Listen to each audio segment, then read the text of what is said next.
चलिए दोस्तों बात करते हैं इस एक और नई क्वेश्चन के बारे में। इस क्वेश्चन में एग्जामिनर ने कहा एक वस्तु को अंकित मूल्य के 2/3 पर बेचने पर 10% की हानि होती है। जब वस्तु को अंकित मूल्य पे बेचा जाता है तो लाभ प्रतिशत क्या होगा, ये एग्जामिनर ने मुझसे पूछा। तो चलिए आइए सॉल्व करते हैं इस एक और क्वेश्चन को।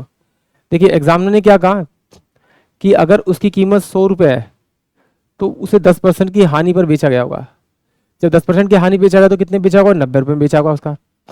ये क्या हुआ उसका SP और ये उसका CP। बट एग्जामिनर कह रहा है कि जो मार्क प्राइस है और जो सेलिंग प्राइस है, जो सेलिंग प्राइस है वो मार्क प्राइस का 2/3 है। मार्क प्राइस का 2/3 है, यानी कि सेलिंग प्राइस अगर 2 है तो मार्क प्राइस मेरे पास कितना होगा, 3 होगा। यानी कि मार्क प्राइस 3 रुपये है तो बेचा कितना होगा उसने, 2 रुपये में।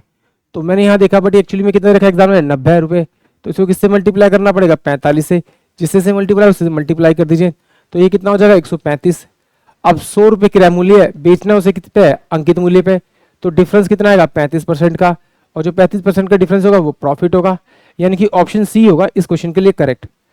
इस तरह से नहीं करना तो फिर आइए देखते हैं। एग्जामिनर ने क्या कहा कि जो मार्क प्राइस यानी M, मार्क प्राइस को M से जोड़ूंगा। मार्क प्राइस जो है, सॉरी सेलिंग प्राइस जो है वो मार्क प्राइस का 2/3 है।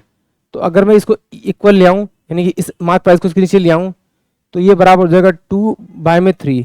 यानी सेलिंग प्राइस 2 रुपये है तो मेरे पास में मार्क प्राइस कितना होगा, मेरे पास में आपका 3 रुपये। बट एग्जामिनर ने कहा है कि अगर उसकी कीमत 100 रुपये होगी तो जब उसे बेचेगा तो उसे 10% का नुकसान होगा। तो बेचेगा कितने में, 90 रुपये में। तो ये जो 2 रुपये हैं ये 2 नहीं है, ये 90 है। तो किससे मल्टीप्लाई करना पड़ेगा आपका, 45 से। जिससे से मल्टीप्लाई उससे मल्टीप्लाई कर दीजिए तो ये कितना हो जाएगा, 135। यानी मार्क प्राइस कितना होगा, 135। अब कह रहा है कि वो अगर उसे मार्क प्राइस में बेचे तो कॉस्ट प्राइस 100 है, मार्क प्राइस 135 है। इन दोनों का डिफरेंस करेंगे तो 35% आएगा। जो 35% आएगा वही इस क्वेश्चन का करेक्ट आंसर होगा, यानी कि ऑप्शन सी। आई होप आप सभी क्वेश्चन समझ में आया होगा।